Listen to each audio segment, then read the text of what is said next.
கலங்கிடும் மகனே வருவாயா, இயேசு அழைக்கின்றார். கண்ணீர் துடைப்பார், மார்போடு சேர்ப்பார், மாறாது அன்பு நம் இயேசு. கண்ணீர் துடைப்பார், மார்போடு சேர்ப்பார், மாறாது அன்பு நம் இயேசு.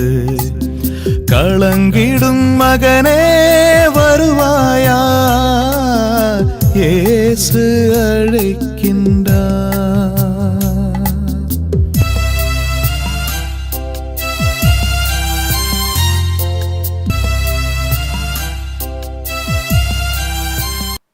இயேசு கிறிஸ்துக்குள் பிரியமானவர்களே, ஆண்டவராய் இயேசு கிறிஸ்துவின் பரிசுத்தமுள்ள திருப்பெயரிலே நல்வாழ்த்துக்கள். இந்த விடுதலை நிகழ்ச்சி வழியாக உங்களை சந்திப்பதிலே நான் மகிழ்ச்சி அடைகிறேன். ஆண்டவர் தந்திருக்கிற கிருபைக்காக நன்றி செலுத்துகிறேன். பிரியமானவர்களே, நம்மை படைத்தவர், நம்மை பராமரித்து வழிநடத்துகிறவர் அவர்தானே நிலைவாழ்வு தருகிற வார்த்தைக்குள் நம்மை நடப்பித்துக் கொண்டே இருக்கிறார். பேதுரு சொல்வார், யாரிடம் செல்வோம் இறைவா? நிலைவாழ்வு தருகிற வார்த்தையெல்லாம் உம்மிடம்தானே இருக்கிறது என்று சொன்னார். அந்த நிலைவாழ்வு தருகிற வார்த்தைத்தான் நாம் நாட்களிலே கேட்டுக்கொண்டிருக்கிறோம். நிலைவாழ்வு இந்த உலகத்திலே ஒரு ஆசீர்வாதமான ஒரு வாழ்வு வாழ்வதற்கும், மறுமையிலே நிலைவாழ்வு வாழ்வதற்கும் அவருடைய வார்த்தைகள், அவருடைய வார்த்தைகள், அவருடைய வார்த்தைகள். அந்த வார்த்தைகளை ஆண்டவர் தருவதற்காகத்தான் இந்த அமைப்பு. அவருடைய வார்த்தைகளை கேட்க நம்ம ஒப்புக் கொடுக்கலாம். அன்பின் ஆண்டவரே, இந்த மாலை வேளையிலே எங்களை ஒப்புக் கொடுக்கிறோம். உம்முடைய வார்த்தையை கேட்க ஆவலோடு உம்முடைய பாதப்படியில் அமர்ந்திருக்கிறோம். மரியாதை போல அமர்ந்திருக்கிறோம். ஆண்டவரே, நீர் பேசும். உம்முடைய வார்த்தைகளுக்கு வாழ்வாய் மாறட்டும், ஆசிராய் மாறட்டும். ஆமென், ஆமென். பிரியமானவர்களே, கடவுள் இந்த நாளிலே தருகின்ற செய்தி விடுதலையின் ஆண்டவர் என்கிற ஒரு செய்தி. விடுதலையின் ஆண்டவர், விடுதலையின் நேரம், அதே நேரத்தில் விடுதலையின் ஆண்டவர் மிகுந்த ஒரு ஆசீர்வாதமாக இருக்கும். தூய ஆவியானவர் எதையெல்லாம் எப்படியெல்லாம் சொல்லுகிறாரோ அதையெல்லாம் அப்படியே நான் சொல்லி வருகிறேன். எல்லா துதிகான மகிமையும் என் ஆண்டவருக்கே. இஸ்ரேல் மக்கள் எகிப்து நாட்டிலே அடிமைகளாய் இருந்தார்கள். மிகுந்த வேதனைப்பட்டார்கள். வயிற்று பிழைப்புக்காக சென்றவர்கள் அங்கே அடிமைகளாகி அங்கே கொடுப்படுத்தப்பட்டார்கள். தெரியும், உணவுக்காக வயிற்று பிழைப்புக்காக சென்றவர்கள் அங்கே அடிமையாகிவிட்டார்கள். கடவுள் இஸ்ரேல் மக்கள் மீது கடவுள் கண் கொண்டிருக்கிறார், கண்ணீரை கண்டார், மனம் இறங்கினார். மோசே வழியாக அந்த மக்களை விடுதலையாக்கி கொண்டு வந்தார். எப்போ விடுதலை பெறன்று கடந்து போகிறான்னு சொன்ன பொழுது அந்த நாட்டிலே இன்னும் அதிகமான கஷ்டங்களை கொடுக்க ஆரம்பித்தார்கள். ஆனால் கூட ஆண்டவர் விடுதலை தெரிவித்தார். இந்த நாளிலே என் அன்பானவர்களே, பொல்லாத பாவத்தில் இருந்து, பாவத்தின் அடிமை தினத்திலிருந்து, அந்த பிசாசு நிலையில் இருந்து விடுதலை ஆக்குவது தான் நம்முடைய அருமை ஆண்டவர் தன்னுடைய ஒரே மகனை இந்த உலகுக்கு அனுப்பினார். அவரால் தான் மீட்பு விடுதலை கொடுக்க முடியும் என்பதை அவர் அறிந்து, அந்த பாவத்திலிருந்து விடுதலை கொடுக்க அவரால் தான் முடியும் என்று அறிந்து அவரை அனுப்பி வைத்தார். இதெல்லாம் விழித்தில் பார்ப்போம் என்றால் ஆழமான கருத்துக்களாக, அற்புதமான கருத்துக்களாக, மகிழ்ச்சியடைந்த கருத்துக்களாக இருக்கின்றது. பிதாவாகிய கடவுள் தன்னுடைய ஒரே மகனை இந்த உலகுக்கு அனுப்பினார். ஆண்டவராகிய இயேசு கிறிஸ்து இந்த உலகுக்கு வந்தார். அவர் உலகுக்கு வருவதற்கு முன்பு அவர் உலகுக்கு வந்து அவர் தன்னை குறித்து சொல்லுகிறார். லூகாஸ் நற்செய்தியிலே 4ஆம் அதிகாரத்திலே 18-19 வசனத்தை நீர் பார்ப்பீர்கள் என்றால் அதிலே ஆண்டவர் இயேசு கிறிஸ்து நாம் எதற்காக வந்தேன், எதற்காக செய்யப்பட போகிறேன் என்பதை அங்கே அவர் சொல்லுகிறார். லூக்காஸ் 4:18-19. ஆண்டவருடைய ஆவி என்மேல் உள்ளது, ஏனெனில் அவர் எனக்கு அருள் பொழிவு செய்துள்ளார். ஏழைகளுக்கு நற்செய்தியை அறிவிக்கவும், சிறைப்பட்டோர் விடுதலை அடைவர், பார்வையற்றோர் பார்வை பெறுவர் என முழக்கமிடவும், ஒடுக்கப்பட்டோரை விடுதலை செய்து அனுப்பவும், ஆண்டவர் அருள் தரும் ஆண்டினை முழக்கமிட்டு அறிவிக்கவும் அவர் என்னை அனுப்பியுள்ளார். இந்த வசனத்தை ஒவ்வொரு பகுதியாக நாம் பிரிப்போம் என்றால், அதை சிந்திப்போம் என்றால் ஆழமான கருத்துக்குள் சென்று அவருக்குள் கிடைத்து போகும். இதிலே பார்க்கிற பொழுது அவர் சொல்லுகிறார், சிறைப்பட்டோரை விடுதலை அடைவர் என்று. சிறைப்பட்டிருக்கிறார்கள். எங்கே சிறை, எங்கே ஜெயில்? இது மன கண்களுக்கு புலப்படாத ஒரு செயல். உலக கண்களுக்கு புலப்படாத ஒரு செயல் இது. மன கண்களை கூட கண்டுபிடிக்க முடியாத ஒரு செயல் இது, சிறை. பிசாசானவன் அப்படியே சிறையில் அடைத்து வைத்திருக்கிறார். பாவம் செய்கிற மனிதன் ஒடுக்கப்பட்டிருக்கிறான். அன்று இஸ்ரேல் மக்கள் எப்படி வேதனைப்பட்டால் அது ஒடுக்கப்பட்டிருக்கிறார்கள். அவர்களுக்கு விடுதலை அளிக்கும்படியாய் கொண்டு வருகிறார். இந்த கருத்தை நீ பார்ப்பில்லை என்றால், கடவுள், பிதாவாகிய கடவுள் ஏற்கனவே அவர் குறித்து வைத்திருக்கிறார், சொல்லி அனுப்பியிருக்கிறார். இறைவாக்கினர் வாயிலாக சொல்லப்பட்டிருக்கிறது. ஏசியா புத்தகத்திலே 61ஆம் அதிகாரத்திலே 1வது வசனத்தை நாம் பார்க்கிற பொழுது சொல்லப்பட்டிருக்கிற, இப்பொழுது முன்ன படிச்சீங்களே லூக்காஸ் நற்செய்தி 4ஆம் அதிகாரம் 18-19 வசனத்தை அவர் அங்கே அழகாக கூறப்பட்டிருக்கிறார். திட்டத்தோடு கூட ஆண்டவர்த்தினார். ஏசியா இறைவாக்கின காலங்கள் எப்போ அப்பயே சொல்லி வைத்தார், நான் இப்படிதான் அனுப்பி இப்படி கொண்டு வந்து விடுதலை கொடுப்பேன் கொண்டு வந்தார். என் அன்பானவர்களே, விடுதலை கொடுக்கிறது என்றால் ஆண்டவராகிய கடவுள் நமக்கு விடுதலை கொடுக்க சித்தம் கொண்டு வந்தால் அந்த விடுதலை எப்படி வருகிறது என்று பார்க்கிற பொழுது, தந்தை, மகன், தூய ஆவி, வார்த்தை, மனுவுரு, ஆவி, இந்த 3 ஒரு கடவுளாய் செயல்பட்டு நமக்கு விடுதலை கொடுக்கிறவராய் இருக்கிறார்.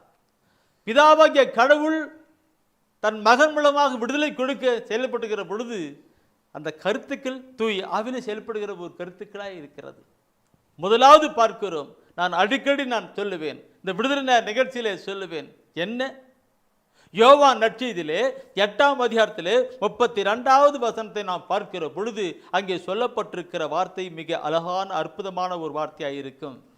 உண்மையை அறிந்தவர்களாயும் இருப்பீர்கள், உண்மை உங்களுக்கு விடுதலை அளிக்கும் என்றார். உண்மையை அறிந்தவர்களாய் இருப்பீர்கள், உண்மையை, இறை வார்த்தையை அறிந்தவர்களாய் இருப்பீர்கள். அந்த இறை வார்த்தை உங்களுக்கு விடுதலை அளிக்கும் என்று சொல்லுகிறார். உண்மை, இறை வார்த்தை, உண்மையை அறிந்தவர்களாக, இறை வார்த்தையை அறிந்தவர்களாக இருப்பீர்கள், கடவுளுடைய வார்த்தையை அறிந்தவர்களாக இருப்பீர்கள். அந்த கடவுளுடைய வார்த்தை உங்களுக்கு விடுதலை அளிக்கும் என்று சொல்லுகிறார். ஓ மை லார்ட் ஜீசஸ், ஆண்டுடைய வசன வார்த்தையை நாம் கேட்கிற பொழுது, படிக்கிற பொழுது அது நமக்கு விடுதலை கொடுக்கிறதா இருக்கிறது. பாவத்தின் அடிமைத்தனத்திலிருந்து, அந்த சிறையிருப்பிலிருந்து, ஒடுக்கப்பட்ட நிலையிலிருந்து நமக்கு விடுதலை கொடுக்கிறதா இருக்கிறது. விடுதலை கொடுக்கிறார். எனவே தான் இந்த பாவத்துக்கு மேலே பொல்லாது பேச படிக்கொள்ளலை. அதை பற்றி நான் சொல்லிட்டு ஏன் சொல்லிட்டு இருப்பானே. ஆவிக்குரிய நீங்கள் உணர்ந்து கொள்ளுங்கள்.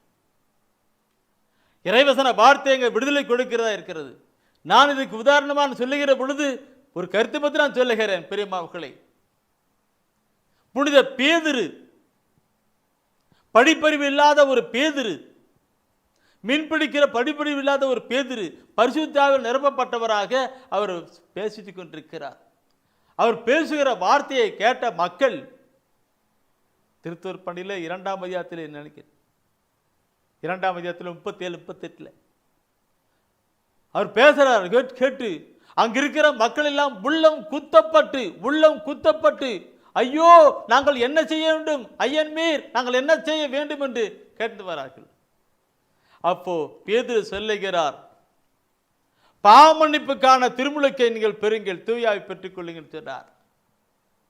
உங்களுக்கு விடுதலை உண்டாகிற காரியமாக இருக்கிறது. இவ்வளவு வேதனைப்படுகிறீர்களா, நீங்கள் அந்த மீட்பை பெறணும்னாக்க பாவ மன்னிப்புக்கான திருமுழுக்கை பெறுங்க, விடுதலை பெறுங்க சொல்றார்.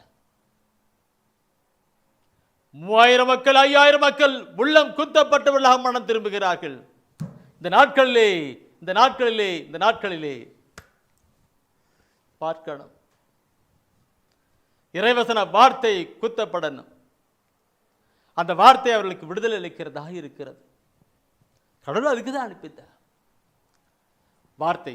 அடுத்தது நீ பார்க்கும் பொழுது வார்த்தை விடுதலை அளிக்கிறது. அடுத்தது ஒரு விடுதலை கொடுக்கிறதா இருக்கிறது. என்ன? ஆண்டவர் இயேசு கிறிஸ்து விடுதலை கொடுக்கிறவராக இருக்கிறார். யோவான் நற்செய்தியிலே 8ஆம் அதிகாரத்திலே 34வது வசனம், 36வது வசனம், 34 36, 8ஆம் அதிகாரத்திலே 36வது வசனத்தை பார்க்கிற பொழுது அதில் சொல்லப்பட்டிருக்கும், மகன் உங்களுக்கு விடுதலை அளித்தால் நீங்கள் உண்மையிலே விடுதலை பெற்றவர்களாய் இருப்பீர்கள். பாருங்கள், அதில் சொல்லப்படு, நான் அங்கிருந்து வந்திருக்கிறேன், கடவுள் என்னை அனுப்பியிருக்கிறார், பிதாவாகிய கடவுள், தந்தையாம் கடவுள் என்னை அனுப்பியிருக்கிறார். மகன் விடுதலை கொடுத்தால் அது உண்மையாகவே நீங்கள் விடுதலை பெற்றவர்களாக இருப்பீர்கள் என்று. பிரியமானவர்களே, அந்த மகன் தான் பாவிகளாகிய நமக்காக, பாவ சிறையிலே இருக்கிற நமக்காக அடிக்கப்பட்டார், கிழிக்கப்பட்டார், காயப்பட்டார், சிலுவிலே ரத்தம் சிந்தினார். நம்மையெல்லாம் விலை கொடுத்து அவர் வாங்கும்படியாக அவர் கடந்து வந்தார். விலைமதிக்கப்பட ரத்தத்தை நமக்காய் கொடுத்து நம்மையெல்லாம் மீட்டு கொண்டார் என்று சொல்லப்பட்டிருக்கு. இதை பற்றி நான் அடுத்த கருத்தில் சொல்லி வருகிறேன். பார்க்கணும், இயேசு ஆண்டவர் தான் விடுதலை கொடுக்கிறவராக, அவரால் அன்றி மீட்பு வேறு ஒருவரால் மீட்பு இல்லை. திருத்தற்பணியில் 4:12 சொல்லப்பட்டிருக்குமே, அவருடைய பெயரை அன்றி வேறொரு பெயர் கொடுக்கப்படவில்லை என்று. பிரியமானவர்களே, ஆண்டவரா இயேசு கொடுக்கிற விடுதலையே உண்மையான ஒரு விடுதலையாக இருக்கிறது. அது ரத்தம் சீந்தி நம்மை மீட்டுக் கொள்ளுகிறபடியாக இருக்கிறது. அடுத்த ஒரு கருத்தை நாம் பார்க்கிற பொழுது 2 கொரிந்தியர் 3ஆம் அதிகாரத்திலே 17வது வசனத்தை குறிப்பிடுகிறார். 2 கொரிந்தியர் 3ஆம் அதிகாரத்திலே 17வது வசனத்தை குறிப்பிடுகிறார். இங்கே ஆண்டவர் என்பது தூய ஆவியாரை குறிக்கிறது. தூய ஆவியாரை குறிக்கிறது. ஆண்டவரின் ஆவியார் இருக்கும் இடத்தில், ஆண்டவருடைய ஆவியார் இருக்கும் இடத்தில் விடுதலை உண்டு. விடுதலை உண்டு. பாருங்கள், இங்கே ஆண்டவர் என்பது ஆவியானவை குறிக்கிறது. ஆவியானவர் எங்கேயோ அங்கே விடுதலை உண்டு என்று சொல்லப்பட்டிருக்கிறது.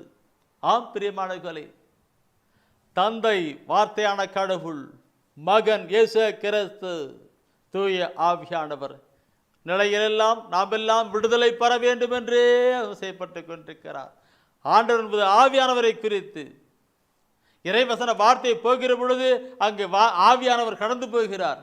நான் கூறுகிற வார்த்தை ஆவியும் உயிருமாய் இருக்கும் என்று சொல்லப்படுகிறது.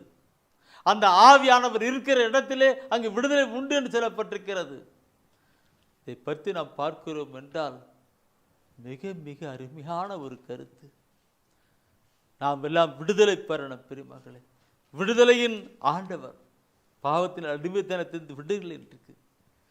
அவர் சொல்றார், சிறையிலிருந்து, பாவ சிறையிலிருந்து விடுதலை, அந்த சிறைப்பட்டோரை விடுதலை ஆக்கவும், ஒடுக்கப்பட்டவர்களை, அந்த சிறையிலே ஒடுக்கப்பட்டவர்களை விடுதலை ஆக்கவும் சொல்லுகிறார். அதற்காகத்தான் நான் வந்திருக்கிறேன். வார்த்தை மனுவுரு ஆவியா இருக்கிற அந்த மூவரு கடவுள் நமக்கு விடுதலையின் ஆண்டவராக இருக்கிறார். அந்த பாவ சிறையிலிருந்து நான் சொல்லுகிற பொழுது, என் அன்பானவர்களே, தூயாவியான உணர்த்துகிறது. நான் சொல்லணும்னா நிறைய சொல்லலை. யோவான் 8:32 படிச்சிங்களா? என்ன சொல்லுங்க? உண்மையே அறிந்தல்லா இருப்பீங்க, உண்மை உங்களுக்கு விடுதலை அளிக்கும் படித்தோம். அதுக்கு இல்லை 34வது வசனத்தை நீ பார்ப்பீங்கன்னா, 34வது வசனத்தை நீ பார்ப்பீங்கன்னாக்க அதில் சொல்லப்பட்டிருக்கிறது என்னது? பாவம் செய்யும் எவரும் பாவத்திற்கு அடிமை என உறுதியாக உங்களுக்கு சொல்கிறேன். பாவம் செய்கிற எந்த ஒரு மனிதனும் பாவத்திற்கு அடிமை. அந்த அடிமை தினத்திலிருந்து நமக்கு மீட்பு கொடுக்கிறதான் வார்த்தை மனுவுரு ஆவி. பாவம் செய்கிற எந்த ஒரு மனிதனும் பாவத்துக்கு அடிமையாக இருக்கிறான்.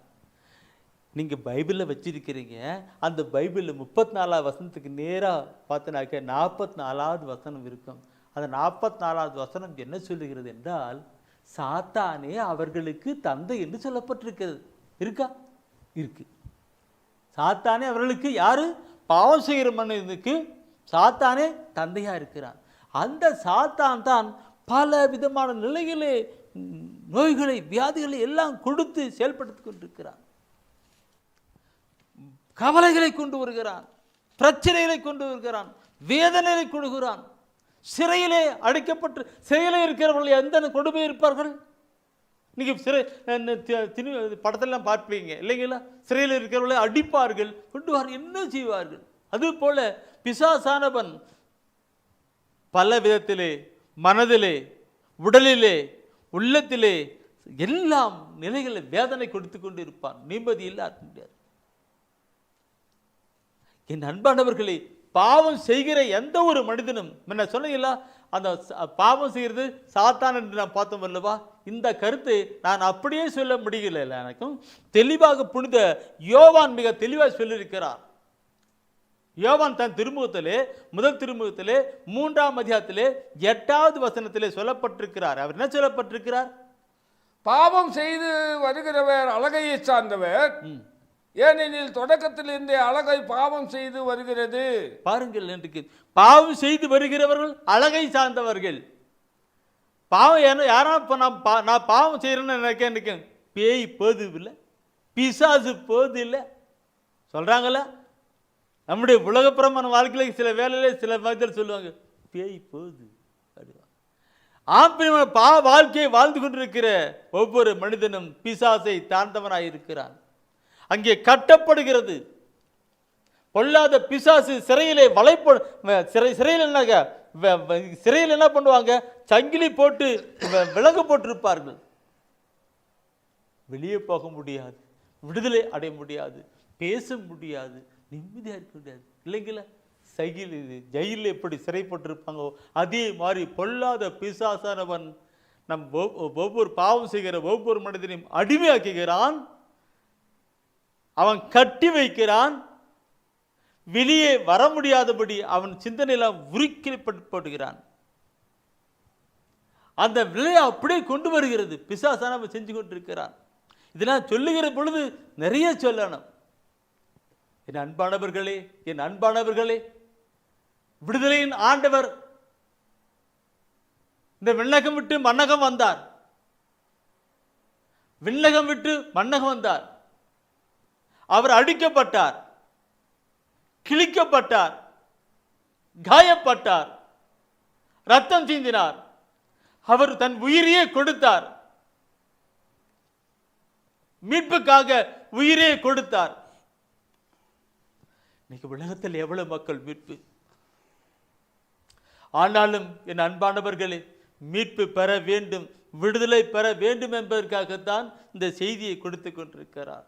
கட்டப்பட்ட மனிதர்கள் எல்லாம் கட்டவிழ்க்கப்பட வேண்டும், சங்கிலியெல்லாம் உடையப்பட வேண்டும், அந்த அருள்நாதர் இயேசுவிடம் வரப்பட வேண்டும். சிறைப்பட்டவர்களை விடுதலை ஆக்க ஆண்டவராகிய இயேசு கிறிஸ்து உலகுக்கு வந்தார்.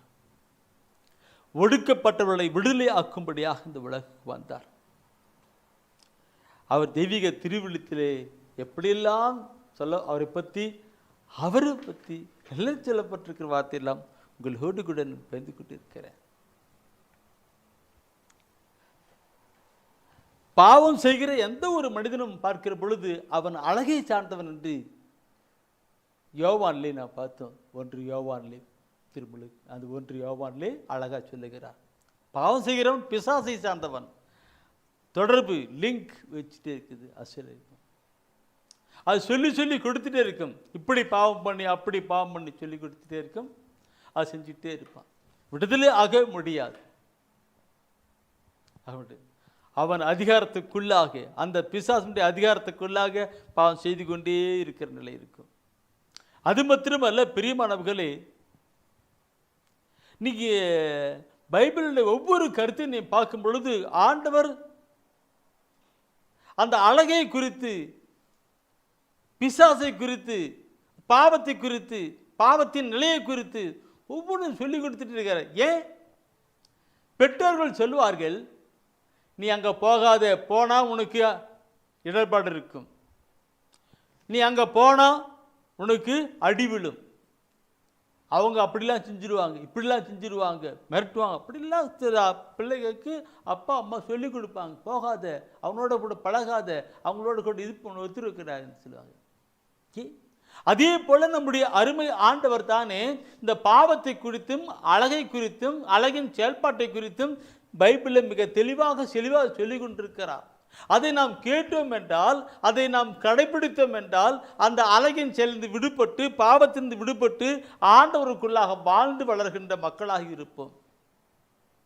விடுதலையின் ஆண்டவர் அப்படிப்பட்ட நிலையிலே செய்தி கொடுக்கிற பொழுது நீங்க பார்க்கணும். தொடக்க நூலில் 4ஆம் அதிகாரம் எடுங்க. 4ஆம் அதிகாரத்தில் 7வது வசனத்துடைய அந்த பிற்பகுதி நீ படித்து பார்ப்பீங்கன்னா அங்கே சொல்லப்பட்டிருக்கிற வார்த்தை உண்டு. தொடக்க நூலிலே 4ஆம் அதிகாரத்தில் 7வது வசனத்துடைய பிற்பகுதி படித்து பாருங்க. பாவம் உன்மேல் வேட்கை கொண்டு உன் வாயிலில் படுத்திருக்கும், நீ அதை அடக்கி ஆள வேண்டும். கடவுள் ஆண்டவர் எப்படி சொல்றார் பாருங்க. இதெல்லாம் ஆண்டு இப்படிலாம் சொல்றாருனாக்க பைபிளை படிச்சாலாம் தெரியும், இறைவசன வார்த்தையை கேட்டாதெல்லாம் தெரிஞ்சுக்க முடியும்.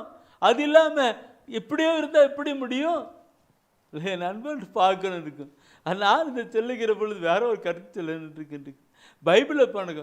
மக்கள் அறியாமல் வாழ்ந்த காலத்திலே கடவுள் ஒன்றும் பொருட்படுத்த விடவில்லை, ஆனால் இப்பொழுதும் எல்லோரும் மனமாற வேண்டும் என்று அவர் கட்டளையிடுகிறார் என்று திருத்துவர் பண்டிகையில் சொல்லிக் கொடுக்கும்.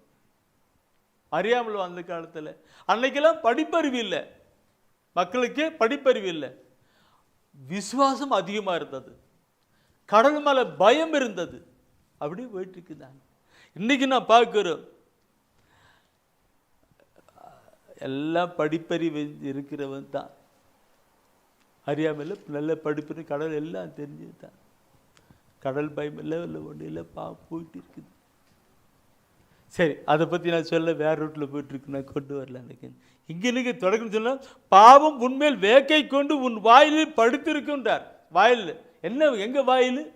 இதுதான் இந்த இதயம் என்கிற இந்த வீட்டில் அந்த வாயில் வாசு வீட்டில் படுத்துட்டே இருக்குமா.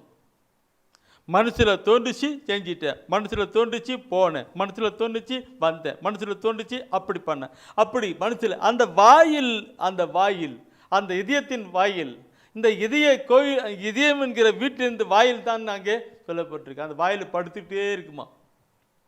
நம்முடைய ஒவ்வொரு எண்ண சிதையிலையும் படுத்துட்டு செயல்பட்டு கொண்டே இருக்குமா இருக்கு. பார்க்கணும். பாவம் உண்மையில் வேக்கை கொண்டு, வேக்கை கொண்டுன்னு, வேக்கைன்னா என்ன? எப்ப பிடிக்கலான்னு வேக்கை கொண்டு வாயில பிடிச்சிட்டு இருக்கு. இதை குறித்து நீ எண்ணிக்கை ஆகமத்தில், பழைய ஏற்பாட்டில் எண்ணிக்கை ஆகமத்தில் 32ஆம் அதிகாரத்தில் 23வது வசனம் கூட எடுத்து படிச்சு பாருங்க. 32ல் எண்ணிக்கையில் 32ல் 23வது வசனத்தை கொடுத்த நீ படிச்சு பாருங்க. அதுல அவர் சொல்லுகின்ற ஒரு வார்த்தை உண்டுக்கும், நீங்கள் இதை செய்யாவிட்டால் நீங்கள் ஆண்டவருக்கு எதிராக பாவம் செய்திருக்கிறீர்கள், உங்கள் பாவம் உங்களை தொடர்ந்து பிடிப்பது திண்ணம். பாருங்க, உங்கள் பாவம் உங்களை தொடர்ந்து பிடிப்பது திண்ணம். பிடிப்பது உங்கள் பாவம். நீங்கள் ஆண்டவருக்கு எதிராக, ஆண்டவருடைய கட்டளைக்கு விரோதமாக நீங்க பாவம் பண்ணாக, நீங்கள் ஆண்டவருக்கு எதிராக பாவம் செய்திருக்கிறீர்கள். அப்போ சிலருக்கு உங்கள் பாவம் உங்களை தொடர்ந்து பிடிச்சிட்டே இருக்கும், உங்களை தொடர்ந்து பிடிச்சிட்டே இருக்கும். இன்னைக்கு பார்க்கணும், இந்த சில குடிக்காரர்கள் எல்லாம் சொல்லிருப்பாங்க, ஒரு கோட்டில் ஆரம்பிப்பாங்க, அதில் புல் பாட்டில் போய் நிற்பாங்க, புல் பாட்டில் இல்லை அதில் மதுக்கடையே சொந்தமாக்கிட்டு இருப்பாங்க இல்லைங்களா. அனுபவம் இருக்கும், தொடர்ந்து பிடிச்சிட்டு போயிட்டே இருக்கும். ஸோ ஒரு சின்ன சிகரெட்டில் ஆரம்பிப்பாங்க, சிகரெட் ஃபேக்ட்ரி ஆக்கும், அவள் சிகரெட் கம்பெனியே மாறி போயிடும் இல்லைங்களா. இப்படி பல நிலை விபச்சாரம் என்று பார்க்கிறோம். இப்படி பாவம் உங்களை தொடர்ந்து பிடிக்கும். அந்த அதே எண்ணம், அதே சிந்தனை, அதே ஏற்றம், அதே ஏக்கம் அப்படி தொடர்ந்து போயிட்டு சொன்னார். இப்படித்தான் சிறையிலே இருக்கிறது. பாவத்தின் சிறையிலே இப்படிதான், பிசாசின் சிறையிலே இப்படிதான், பிசாசு இப்படித்தான் செய்து கொண்டிருக்கும். இதை நான் சொல்லுகிற பொழுது நீதிமொழி புத்தகத்திலே கூட ஒரு வார்த்தை, அருமையான ஒரு வார்த்தை சொல்லப்பட்டிருக்கிறது.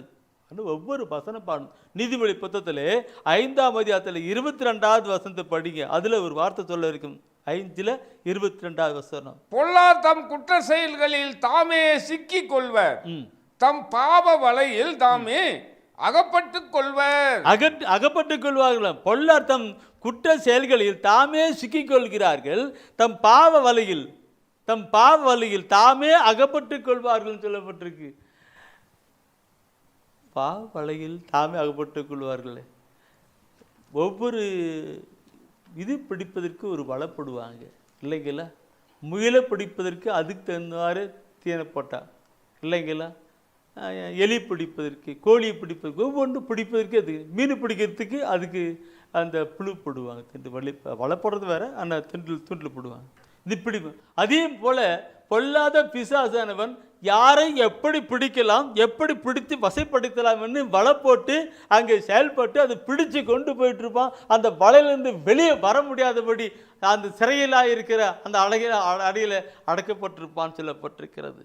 என் அன்பானவர்களே, நான் ஒரு வசனத்தை நான் சொல்லி வேலை முடிக்கலன்னு நினைக்கிறேன். எனக்கு நேரம் கொடி ஓடிக்கிட்டு இருக்குன்னு பார்க்கணும்.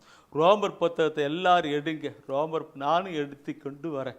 அந்த ரோமர் புத்தகத்தில் அந்த தொடர்ந்து பாவம் பிடிக்கும், அது தொடரும், அது சிறை, அது ஒரு வலை என்று சொல்லப்பட்டுள்ள அதுக்கான எல்லா கருத்துக்களையும் இந்த ரோமர் புத்தகத்தில் 7ஆம் அதிகாரத்தில் 14 முதல் 20 வசனத்தில் சொல்லப்பட்டிருக்கிற அந்த தலைப்பு பார்க்கணும். மனிதருக்குள்ளே ஒரு போராட்டம், என்று தான் தலைப்பு போட்டிருக்கும். 14 முதல் 20 தலைப்பு இருக்கும். அதில் 14வது வசனத்தை நீ படிங்க. 7ஆம் அதிகாரத்திலே 14வது வசனம். திரு சட்டம் ஆவிக்குரியது என்பது நமக்கு தெரிந்தது. ஆனால் நான் ஊனியல்பினன், பாவத்திற்கு அடிமையாக விற்கப்பட்டவன் சொல்லப்பட்டிருக்கு. என்னைக்கு நாம் ஊனியல்பின் காரியங்களை கடந்து போகிறோமோ அப்பொழுதே நாம் பாவத்துக்கு அடிமைகளாக விற்கப்பட்டவர்களாக மாறிவிடுகிறோம். என்னைத்தான் ஊனியல்பின் இச்சைகளை நாம் அடித்து கடந்து வரணும். சொல்றார் பாருங்க, நான் அந்த பூமி இச்சை நிமித்தமாக பாவத்துக்கு அடிமையாக விற்கப்பட்டேன்னு சொல்லுகிறார். அடிமை விற்கப்பட்டனாக அவங்க வாங்க முடியுமா? விற்கப்பட்டது யாருக்கிட்ட? பிசாசுகிட்ட விற்கப்பட்டது. அடுத்தது அப்படியே நீங்க படிச்சுட்டு வாங்க. அப்புறம் படிச்சாக்கா அதுல 17வது வசனத்தை படிச்சு பாருங்க. அதுல என்ன சொல்லுவாருனாக்க, அவ்வாறு செய்வது என்னுள் குடிகொண்டிருக்கும் பாவமே, நான் அல்ல. அப்படி இது பாவத்தில் விளைச்சலுக்கு நான் நல்லது அந்த அந்த இப்படி அடிக்கடி நான் பாவம் செய்கிறேன், அந்த செயல்பாட்டு வைக்கிறேன்னாக்க அவ்வாறு செய்வது என்னுள் குடிகொண்டிருக்கும் பாவமே. இருக்கும் பாவத்துக்கு விற்கப்பட்டிருக்கிறேன், நான் பாவத்துக்கு அடிமையாக இருக்கிறேன், எனவே அந்த பாவம் தான் அப்படியெல்லாம் செய்து கொண்டே இருக்கிறதுன்னு சொல்லுகிறார். சொல்லுகிறார். கருத்தை பார்க்கணும். அதை அப்படியே கொண்டு வந்து அந்த 20வது வசனத்தில் என்ன சொல்லுகிறது? நான் விரும்பாததை செய்கிறேன் என்றால் அதை நானாக செய்யவில்லை, என்னில் குடிகொண்டிருக்கும் பாவமே செய்கிறது. என்னை குடிகொண்டிருக்கும். நான் போகக்கூட நினைக்கிறேன், ஆனா போறேன். அது செய்யக்கூட நினைக்கிறேன், ஆனா செய்யறேன். நான் தம்படிக்கூட நினைக்கிறேன், தம்படிக்கிறேன். நான் அதை பார்க்கக்கூட நினைக்கிறேன், அதை பார்க்குறேன், பிள்ளை பார்க்குறேன். நான் எதை பார்க்கக்கூட நினைக்கிறேன், பார்க்குறேன், செய்யறேன், சொல்றேன், நினைக்கிறேன். ஏன்? எங்க இருக்கிற பாவம், அந்த பாவத்துக்கு விற்கப்பட்டிருக்கிறேன். அந்த பாவத்துக்கு விற்கப்பட்டனால அந்த அழகியானவன் இப்படியெல்லாம் செயல்பட்டு என்னை சிறை செய்தியாக வைத்து கொண்டிருக்கிறான். இந்த சிறை, பாவத்தின் சிறையை நினைத்து பார்க்கணும். நீங்கள் டைம் கிடைக்கும்போது அந்த ரோமர் புத்தகத்தில் 7ஆம் அதிகாரத்தில் 14 20 வசனத்தை பற்றி அப்படி படித்து பாருங்கள். எப்படி அவர் சொல்லி கொடுத்து கொண்டிருக்கிறார். அதில் ஒவ்வொரு மனிதனுக்குள்ளே இருக்கிறதா இல்லையா சிந்தித்து பார்க்கணும் பெரியமாக்களே. சரி, இப்படி பாவ நிலைக்கு வந்திருக்கிற ஒரு மனிதனுக்கு என்ன நடக்கும்? அடுத்த நான் பாவின் நிலைன்னு நான் கொண்டு வரேன். பாவத்தின் சிறையில் இருக்குது அது. அப்போ பாவியின் நிலை அவனுடைய வாழ்க்கையில் என்ன இருக்கிறதுன்னு பார்த்தனாக்க ரோமர் புத்தகத்தில் 3ஆம் அதிகாரத்தில் 23வது வசனம் சொல்லப்பட்டிருக்கிறது. எல்லோருமே பாவம் செய்து எல்லோருமே பாவம் செய்து கடவுள் கொடுத்த மேன்மையை இழந்து போயினர். கடவுள் கொடுத்த மேன்மையை இழந்து போயினர். எல்லாருமே பாவம் செய்து கடவுள் கொடுத்த மேன்மையை, ஆசீர்வாதத்தை, கிருபையை, அருளை இழந்து போயினார்கள். இழந்து போயினர் என்று அங்கே சொல்லப்பட்டிருக்கிறது. கடவுள் இந்த உலகத்தெல்லாம் படைத்தார். அதை படைச்சு அவர்கிட்ட ஒப்படைச்சார். எல்லாத்தையும் ஆட்டுக்கிட்டு இருக்கு. ஆனால் பாவம் செய்தார்கள். பாவம் செய்தனால அந்த ஆதாம் யாவால அந்த இன்ப வனத்தை விட்டு, அந்த ஏதோம் தோட்டத்தை விட்டு வெளியே தள்ளப்பட்டார்கள். கேட் லாக் தொடக்கொண்டு சொல்லுது இல்லைங்கள. ஆசீர்வாதத்தை இழந்தார்கள். இங்கே சார்ந்த ஆண்டவர் சொல்றார், இனி இவ்வளவு நாள் நீ இப்படிதான் இருந்தல்ல, இனி உழைச்சி தான் நீ உண்ணணும். நீ உழைச்சா கூட முள்ளு பூண்டு தான், ஒரு வேறு சின்னக்கு உழைச்சா கூட முள்ளு பூண்டு தான் உண்ணணும். அப்படியே சாபத்துக்கு உண்டானாங்க. மேன்மை இழந்து போனார்கள். இன்னைக்கு எந்த நிலை பாவம் பண்ணுகின்ற என் அன்பானவர்களே, நம்முடைய வாழ்வில் நாம் ஏன் ஆசீர்வாதம் இல்லை? ஏன் என்று நினைக்கும் நாம் பாவத்தின் நிலை கடந்து வந்தனால்தான் அங்கே ஆசீர்வாதத்தை இழந்து போனோம் என்பதை நாம் உணரப்பட வேண்டும். இந்த நாளிலே விடுதலையின் ஆண்டவர் இதெல்லாம் சொல்ல வைத்து நம்மை உணர வைத்து நமக்கு அதில் விடுதலை கொடுக்கிறவராயிருக்கிறார். இனி வருகிற நாட்களிலே நாம் விடுதலை பெற்றவர்களாக நிலைத்திருக்கிறோம் அவருக்குள்ளாக. அதுக்காகத்தான் இந்த வார்த்தை.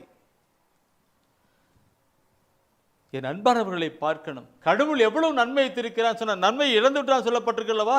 அந்த நன்மையை இழந்து விட்டான்னு சொல்லுகிற பொழுது எரேமியா புத்தகத்திலே 5ஆம் அதிகாரத்திலே, எரேமியா புத்தகம் 5ஆம் அதிகாரத்திலே 25வது வசனத்தை நீங்க படிச்சு பாருங்க. அதுல சொல்லப்பட்டிருக்கிற வார்த்தை இருக்கும். உங்கள் குற்றங்கள் இவற்றை எல்லாம் தடுத்தன. உங்கள் பாவங்களே உங்களுக்கு நன்மை வராமல் இருக்க செய்தன. உங்கள் குற்றங்களே இவற்றையெல்லாம் தடுத்தன என்று சொல்லுகிற பொழுது அதுக்கு மேலூற்று காரியங்களை படித்து பார்த்தனாக்க அது ஆசீர்வாதமான காரியங்களை குறித்து சொல்லப்பட்டிருக்கிறது. அந்த ஆசீர்வாதமான காரியங்கள் எல்லாம் நம்முடைய வாழ்க்கைக்கு வராதபடி நம்முடைய பாவங்களும் அக்கிரமங்கள் தான் தீர்த்தல் தான் தடைப்பட்டன என்று அங்கே குறிப்பிடுகிறார். உங்கள் பாவங்களை உங்களுக்கு நன்மை வராதபடி செய்கிறது என்று. ஜெயிலே இருக்கிற, சிறையிலே இருக்கிறவர்களுக்கு வெளியே தொடர்பு இல்லாத நிலை, வெளியே இருக்கிற காரியங்களை அனுபவிக்க முடியாத ஒரு நிலை, ஆசீர்வாதம் இல்லை நடக்கும். வாழ்க்கையை வாழ்கிறவர்கள் அப்படிப்பட்ட நிலைத்தான். ஆனாலும் விடுதலையின் ஆண்டவர் அந்த பாவ சிறையிலிருந்து நம்மை வெளியே கொண்டு வருகிறாக, மீட்பை எடுத்து கொண்டு கொடுக்கிறவராக இருக்கிறார். சிறையிலே வாழ்ந்து கொண்டு கவலையிலும் கண்ணீரிலும் நோயிலும் நோக்காடிலும் பிரச்சனையிலும் போராட்டத்திலும் வாடிக்கொண்டிருக்கிற நம் ஒவ்வொருவரையும் பார்த்து நம்மை படைத்த அருமை ஆண்டவர் சொல்லுகிறார், மகனே என்னுடைய ஆசீர்வாதம் வராதுக்கு காரணம் உன்னுடைய பாவம் தான் சொல்லுகிறார், அக்கிரம் தான் சொல்லுகிறார். பாவ சிறையிலே இருந்து கொண்டிருக்கிறாய், நீ விடுதலை பெற வேண்டும் என்று அவருக்கு இன்றைக்கு வார்த்தைகளை கொடுத்து விடுதலை கொண்டு வர இருக்கிறார். வார்த்தையை கொடுத்து இதை குறித்து நான் சொல்ல வேண்டாம், நிறைய சொல்ல வேண்டும். என் அன்பானவர்களே, என்னை பார்த்து எரேமியா சொல்றார், உங்கள் குற்றங்களை இவற்றையெல்லாம் தடுத்தன. உங்கள் பாவங்களே உங்களுக்கு நன்மை வராதபடி செய்தேன் என்ற வார்த்தையை நாம் பார்க்கிற பொழுது இன்னும் மிக தெளிவாய் சொல்லப்படுகிறார் ஏசாயா இறைவாக்கினர். மிக தெளிவாக இன்னும் அழுத்தமாக சொல்லுகிறார் ஏசாயா இறைவாக்கினர். ஏசாயா புத்தகத்திலே 59ஆம் அதிகாரத்திலே 2வது வசனம் மாத்திரம் படிங்க, நேரமாகிவிட்டு ஜெபித்துக்கு போலாம். உங்கள் தீச்செயல்களே உங்களுக்கும் உங்கள் கடவுளுக்கும் இடையே பிளவை உண்டாக்கி உள்ளன. உங்கள் பாவங்களே அவர் செவி சாய்க்காதவாறு அவரது முகத்தை உங்களுக்கு மறைத்துள்ளன. ஆணுடைய ஆசீர்வாதம் வரல, இங்க மேல ஜெபம் போல ஆணுடைய ஆசீர்வாதம் வரல, நம்ம ஜெபம் போலாதபடி அங்க அப்படியே பாவம் தடையா இருக்கிறது. ஆணுடைய ஆசீர்வாதம் இல்லை. இந்த பார்க்கிற பொழுது பாவ வாழ்க்கையில வாழ்ந்துகிட்டு இருக்கிற என் அன்பான சகோதரமே, நாம் ஜெபம் போறதில்லை, நான் சொல்லல. ஆண்டவர் இயேசு கிறிஸ்துவே அந்த யோவான் நற்செய்தியிலே 9ஆம் அதிகாரத்திலே குறிச்சு வச்சுக்க, படிக்க வேண்டாம். யோவான் நற்செய்தியிலே 9ஆம் அதிகாரத்திலே 31வது வசனம் சொல்லுவார். என்ன சொல்லுவார்? பாவிகளுக்கு ஆண்டவர் செவி சாய்ப்பதில்லைன்னு சொல்லுகிறார். பாவிகளுக்கு ஆண்டவர் செவி சாய்ப்பதில்லை. ஏன்? அவர்களுடைய பாவம்னா வீட்டு பாவம் செஞ்சுட்டே இருப்பான் இல்லைங்களா? அதனால்தான் பாவிகளுக்கு ஆண்டவர் செவி சாய்ப்பதில் சொல்லிக் கொடுக்கிறார். பிரியமானவர்களே, இதை நான் சொல்லுகின்றான், நிறைய சொல்ல இருக்கும். விடுதலையின் ஆண்டவர் என்ற செய்தி நாம் பார்க்கிற பொழுது எங்கே இருந்து விடுதலை? சிறைப்பட்டவர்களுக்கு விடுதலை, ஒடுக்கப்பட்டவர்களுக்கு விடுதலை என்று. அந்த சிறையையும் ஒடுக்கப்படுகிறோம் எங்கே? அது பாவத்தின் சிறை, பிசாசின் அடிமைதான சிறை. அந்த சிறையிலிருந்து விடுதலை கொடுக்கிறது. நேற்று தினத்திலே நாம் கடைசியில் ஒரு வசனம் வாசித்தோம் இல்லையா? அதுக்கு முன்னாடி நாம் பார்க்கும்போது கடவுள் கொடுக்கிற அமைதி நமக்கு வருவதில்லை, நிம்மதி வருவதில்லை என்ன நிறைய பார்த்தோம். அதை கடைசியில் பார்க்கும்போது தங்கள் தீய நெறிகளை முன்னிட்டு நோய்களுக்கு உள்ளானார், அவருடைய தீச்சலை முன்னிட்டு துன்பங்களுக்கு உள்ளான சொல்லிக்கும். அப்போ பாவத்தின் மித்தமாக நோய், வியாதி, கவலை, துக்கம், பல அமைதி இல்லாத நிலை, பல நிலை, இந்த எல்லா நிலையிலும் இருந்தும் அருள்நாதர் இயேசு விடுதலை கொடுக்கிறவராக இருக்கிறார். பாவத்திலிருந்தும் சாபத்திலிருந்தும் நோயிலிருந்தும் விடுதலை கொடுக்கிறவராக இருக்கிறார். அதற்காகவே விண்ணகம் விட்டு மன்னகம் வந்தார். அதற்காகவே அடிக்கப்பட்டார், கிழிக்கப்பட்டார், காயப்பட்டார். என் அன்பானவர்களே, இன்னைக்கு சில வேளையில் நாம் பார்க்கிற பொழுது சில சொல்லுவாங்க, அவன் தப்பு பண்ணிட்டான் விட்டுருப்பான்னு ஒரு ரெக்கமெண்ட் பண்ணுவாங்க. ஏதோ தவறு செஞ்சுட்டான் ரெக்கமெண்ட் பண்ணுவாங்க. ஆனால் அந்த பாவத்தை, அந்த குற்றத்தை நான் ஏற்றுக்கிறேன்ப்பா அவனை விடுகின்றது யாரை சொல்ல முடியுமா? சொல்ல முடியாது. ஆனால் இந்த உலகத்தில் இருக்கிற எல்லாருடைய பாவங்களையும் அருள்நாதர் இயேசு கிறிஸ்து ஏற்றுக்கொண்டார் என்று, அந்த பாவத்தை சுமந்து கொண்டார் என்று. ஜெயில் அடைக்கப்பட்டவங்களுக்கு, அந்த ஜெயிலிருந்து விடுதலைக்கு அந்த பாவத்தில் நான் ஏற்றுக்கிறேன், என்ன நீ கொடு, என்ன அடி, என்ன செய்யணுமோ செய், அவனை விடுன்னு சொல்லி கொண்டு வரார். ஏசியா புத்தகம் 53ஆம் அதிகாரத்திலே அந்த 5வது வசனம் படிக்கிற பொழுது சொல்லப்பட்டிருக்கிற வார்த்தை, அந்த 12ஆம் வசனம் சொல்லப்படுகிற வார்த்தை என்ன? நம் பாவங்களை, நம்முடைய அக்கிரமங்களை அவர் ஏற்றுக்கொண்டார் என்று, எல்லாருடைய பாவங்களையும் அக்கிரமங்களையும் அவர் ஏற்றுக்கொண்டார் என்று சொல்லப்பட்டிருக்கிறது. ஏசியாவில் 53ஆம் அதிகாரத்தில் நீங்கள் குறிச்சுக்கிடுங்க. அந்த அந்த அந்த அதிகாரம் மிகுந்த ஒரு விடுதலை கொடுக்கிற ஒரு காரியங்களை சொல்லப்பட்டிருக்கும். நம்முடைய துக்கங்களை, நம்முடைய துயரங்களை, நம்முடைய வேதனைகளை அவர் ஏற்றுக்கொண்டார் என்று 4ஆம் வசனம் சொல்லப்பட்டிருக்கிறது. 5ஆம் வசனம் அவர் குற்றவாளி என்று இருப்பிருக்கும். ஆனால் நம் குற்றங்களை அவர் ஏற்றுக்கொண்டார், நம்முடைய குற்றங்களை ஏற்றுக்கொண்டார். அதற்காக அவர் தண்டிக்கப்பட்டார், அவருடைய காயங்களால் நாம் குணமடைந்தோம் சொல்லப்பட்டு வருவாங்க. அதே 12ஆம் வசனம் சொல்வது எல்லாருடைய பாவங்களையும் அவர் ஏற்றுக்கொண்டார் என்று சொல்லுங்க. உலகின் பாவங்களை போக்குகிற தேவ ஆட்டுக்குட்டியாக என் அருள்நாதர் இயேசு கிறிஸ்து அங்கே பாவத்தை ஏற்றுக்கொள்ளுகிறார். பிரியமானவர்களை, இந்த சில பேர் பார்ப்போன்னாக்க பாவம் இதெல்லாம் எக்ரிமெண்ட் எழுதுவாங்க. அந்த மாதிரி பொல்லாத பிசாசு கூட நாம் என்னென்ன பாவம் பண்ணுறோமோ அதெல்லாம் எழுதி வச்சுக்கும். கடவுள் வாழ்வின் நுழையில் இப்போ எழுதிக்கிறாரு, அதே மாதிரி பிசாசும் எழுதி வச்சுக்கும் பாவத்தெல்லாம். இந்த நாளில் இந்த நேரத்தில் நீ அந்த பெண்ணோடு கூட விபச்சாரம் பண்ண எழுதி வச்சுட்டு இருக்கும். எல்லா பாவத்தையும் எல்லா அக்கிரமத்தையும் எழுதி வச்சுட்டு இருக்கும். நாம் என்ன பண்ணுருக்கு? அந்த பிசாசு நம்ம விடுதலை பண்ணாக்க இப்படிலாம் நீ பாவம் பண்ணிருக்கிற, இப்படிலாம் அக்கிரமம் பண்ணிருக்கிற, அநியாயம் பண்ணிருக்கிறன்னு இது எதிர்பார்க்கும். ஆனால் அருள்நாதர் இயேசு கிறிஸ்து, என் அன்பானவர்களே பார்க்கணும், விவிலியத்தை நாம் படிக்கிற பொழுது எவ்வளவு தெளிவான வார்த்தை சொல்லப்பட்டிருக்கிறது. அது படிக்கிற பொழுதே உள்ளத்தில் ஒரு விடுதலை இருக்கும். கொலோசியர் 2ஆம் அதிகாரம் 14-15 வசனத்தை நீங்கள் படித்து பார்க்கணும். அந்த 14வது வசனத்தை படித்து பாருங்க. நமக்கு எதிரான ஒப்பந்த விதிகள் பல கொண்ட கடன் பத்திரத்தை அவர் அழித்து விட்டார். அதை சிலுவையில் வைத்து ஆணி அடித்து அறவே ஒழித்து விட்டார். பாருங்க, இன்றைக்கு அந்த கடன் பத்திரத்தை அவர் கடன் பத்திரத்தெல்லாம் வாங்கிட்டு இருக்கு.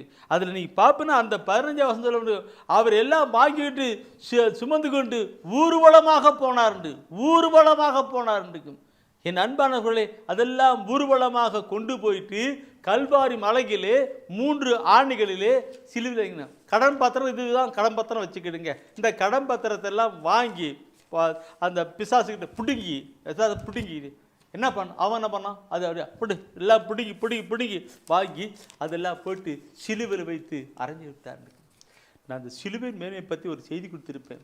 யூடியூப்பில் பாருங்க. யூடியூப்பில் பிரதர் செல்வநாதன் போட்டாக்க அதில் வந்து காட்டிருக்கும் சிலுவைக்கு. எனவே கடவுள் அப்படியே பாவத்தின் சிலுவையில் அந்த விடுதலையை நமக்கு கொடுத்துட்டார் பார்க்குறோம். அது என் பெண் பண்ணலையா இப்படி சிலுவையிலே அதை அரைச்சிட்டு எல்லாம் அவுட் பண்ணுறார்.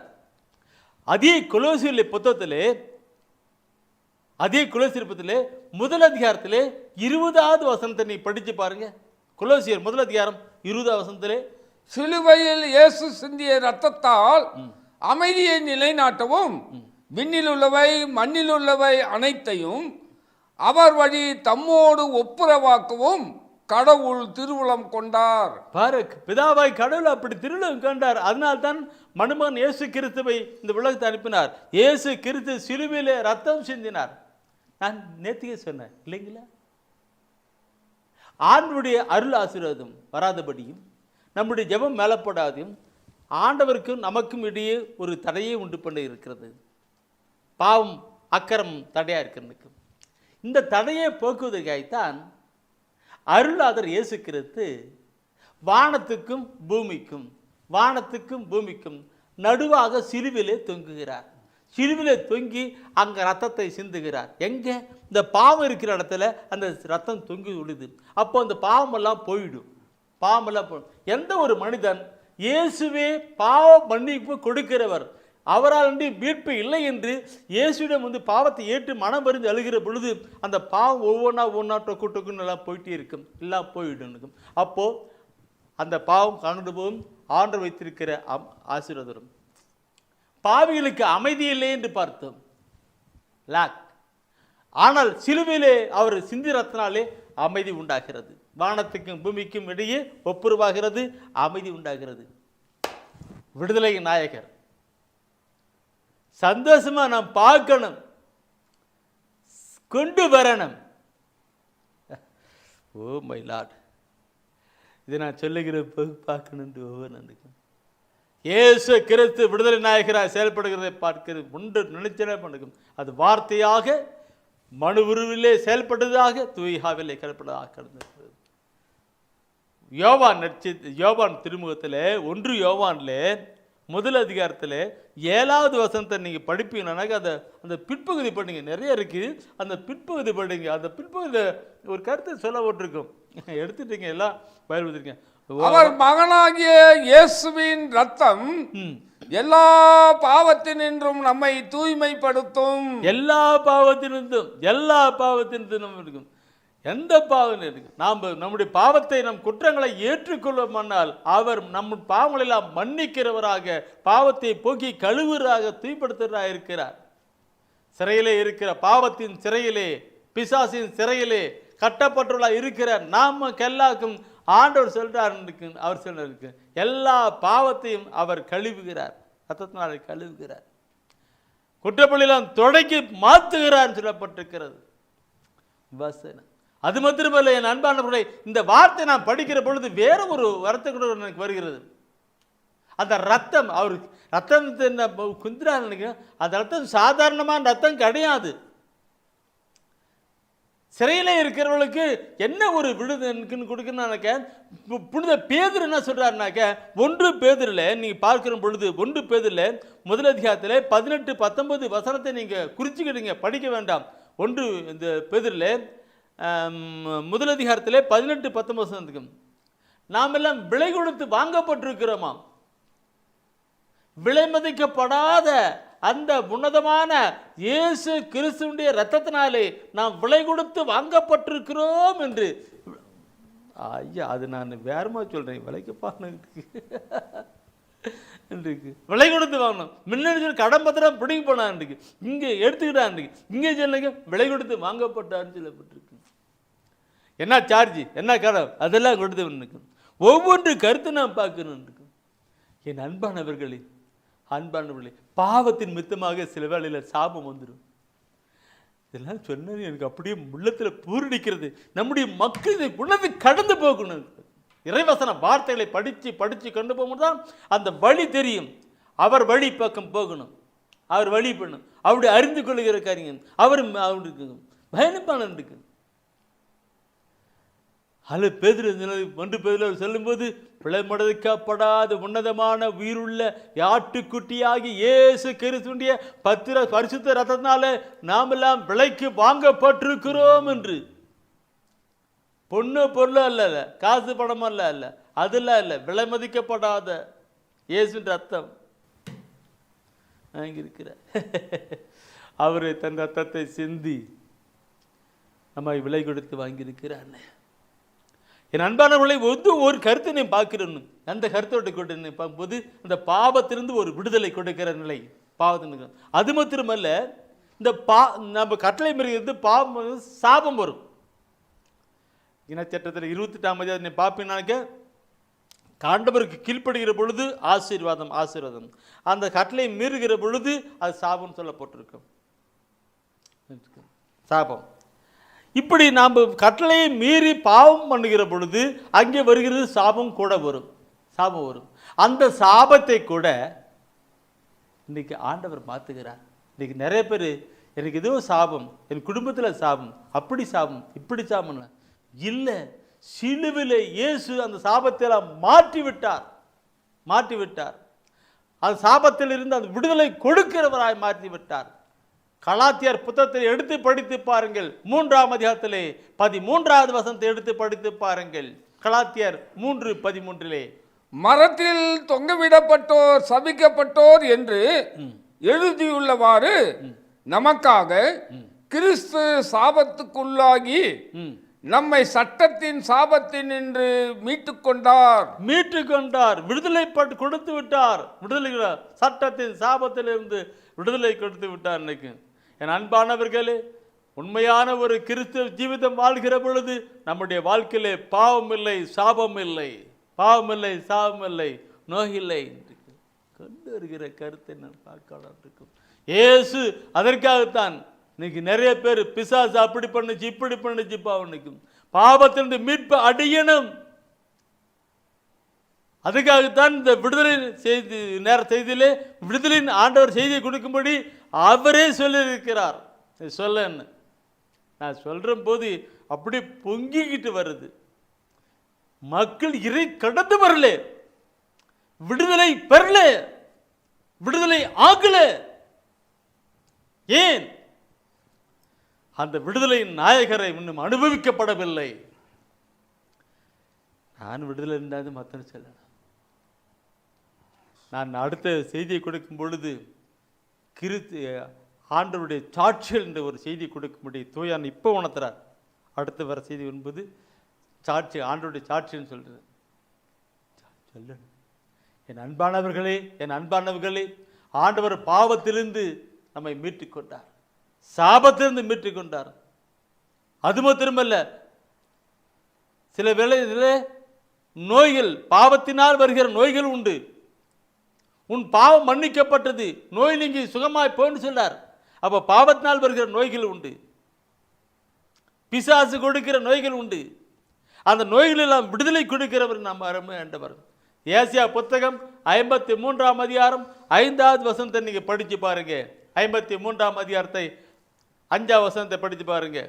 அவரோ நம் குற்றங்களுக்காக காயமடைந்தார், நம்முடைய குற்றங்களுக்காக அவர் காயப்பட்டார், நம் தீச்செயல்களுக்காக நொறுக்கப்பட்டார், தீச்செயலுக்காக நொறுக்கப்பட்டார், நமக்கு நிறைவாழ்வை அளிக்க, நமக்கு ஒரு நிறைவாழ்வு ஆசீர்வாதமான ஒரு வாழ்க்கை அளிப்பதற்காக அவர் தண்டிக்கப்பட்டார், அவர் தண்டிக்கப்பட்டார், அவர் தம் காயங்களால் நாம் குணமடைகின்றோம்.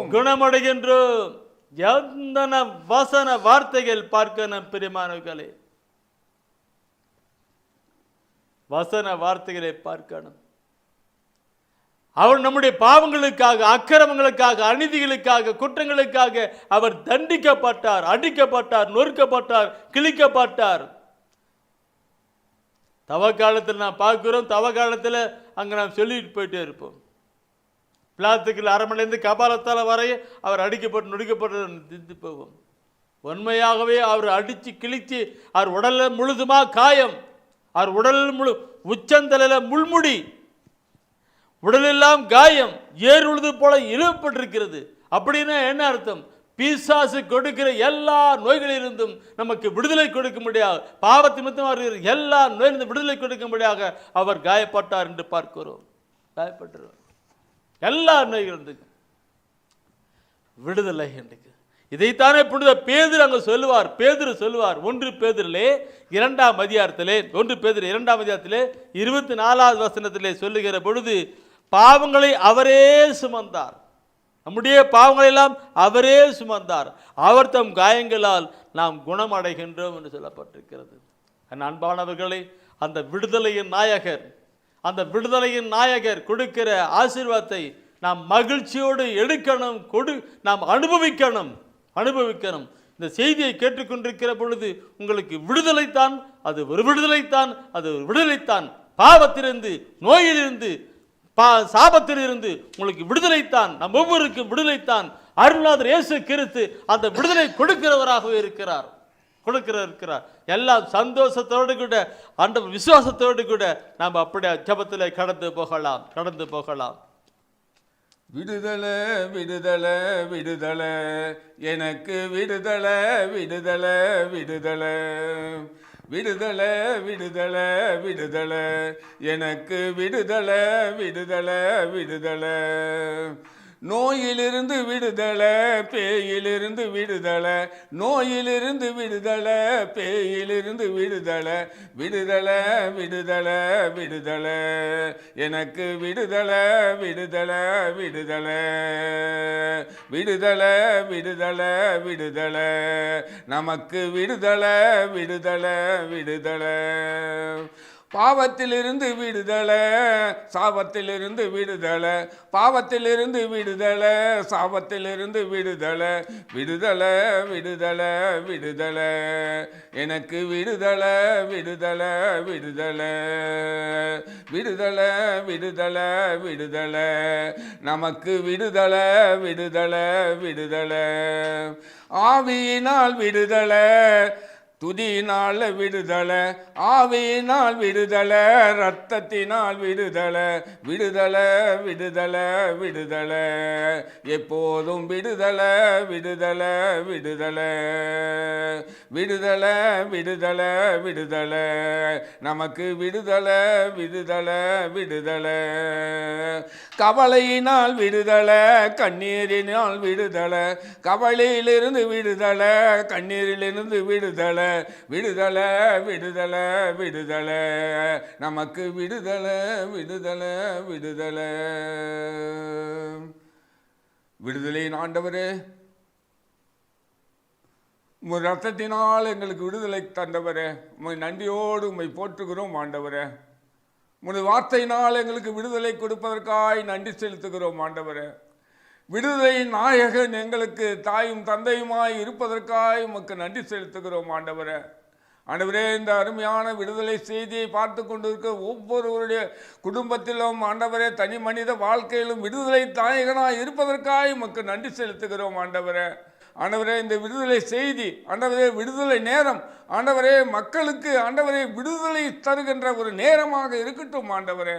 ஆண்டவரே ஒப்பு கொடுக்கிறோம். ஆண்டவரே ஆசீர்வதியும். கவலையிலிருந்து, கண்ணீரிலிருந்து, ஆண்டவரே சாபத்திலிருந்து, நோயிலிருந்து விடுதலை தரும்படியாக ஜெபிக்கிறோம். ஆண்டவரே முக்கியமாக இந்த கொரோனா தொற்று நோயிலிருந்து ஆண்டவரே எல்லா மக்களையும், உலகில் உள்ள எல்லா மக்களுக்கும் விடுதலை தரும்படியாய், விடுதலை நாயகனாய் ஆண்டவராய் இருக்கும்படியாய் ஜெபிக்கிறோம். ஆண்டவரே ஒப்பு கொடுக்கிறேன். ஆண்டவரே அந்த சிறையிலிருந்து மக்கள் எல்லோரும் விடுதலை பெறும்படியாய் ஜெபிக்கிறோம். ஆண்டவரே ஒப்பு கொடுக்கிறேன். நீர் அப்படி செய்வதற்காக நன்றி செலுத்துகிறேன்.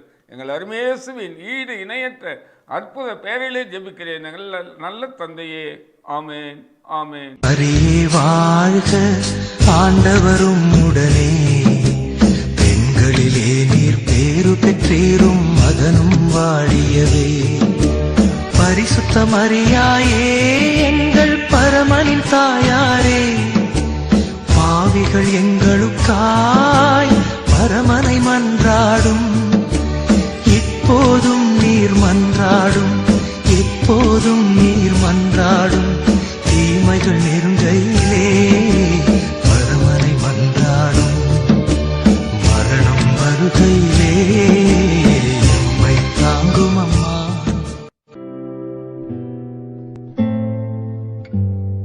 தெய்வ ஒளியும் ஒளியும் என்ற மாத இதழ்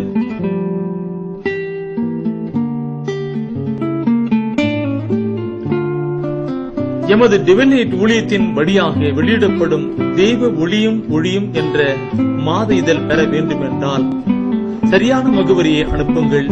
புத்தகங்கள் அனுப்பி வைக்கின்றோம். எங்கள் ஊழியங்களுக்காக ஜீவியுங்கள். ஆண்டவர் உணர்த்துகின்ற காணிக்கையால் தாங்க.